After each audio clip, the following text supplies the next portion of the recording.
Praise lord, అందరికి వందనాలండి.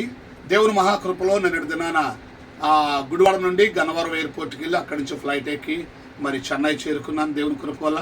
అక్కడ నుండి మా తమ్ముడు గారు ఇక్కడ జాబ్ చేస్తున్నారు.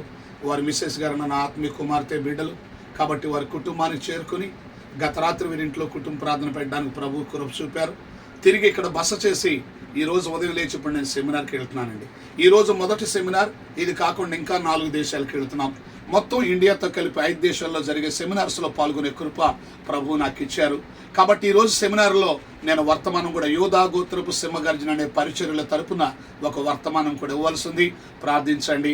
అలాగనే నన్ను రిసీవ్ చేసుకుని నాకు ఎంతో మంచి రాత్రి ఇక్కడ బస్ చేయడానికి అవకాశం కల్పించి నన్ను ప్రేమతో చూసుకున్న మా తమ్ముడు గారికి, వారి మిస్సెస్ గారిని, మా ఆత్మీయ కుమార్తెకి, బిడ్డలకు నా కృతజ్ఞతలు చెల్లిస్తున్నాను. నన్ను ఎంతగానో ప్రార్థనలు ఎత్తుపడుతున్న ప్రతి ఒక్కరికి కూడా నా కృతజ్ఞతలు. మీ ప్రార్థనల ద్వారా ఆరోగ్యంగా ఉన్నాను, క్షేమంగా చేరుకున్నాను. May God bless you. తిరిగి 12వ తేదీ మరలా గుడివాడ చేరుకునే వరకు మీ ప్రార్థనలు ఆపొద్దు. ఏ దేశంలో సెమినార్లో మాట్లాడడం నిలబడినా ప్రభు నన్ను బలముగా వాడుకోవాలని, కేవలం ఆయన మహిమ కొరకు వాడుకోవాలని, కూడి ఉండే సేవకులందరూ బలపడలాగా వాడుకోవాలని ప్రార్థించండి. God bless you. Thank you all.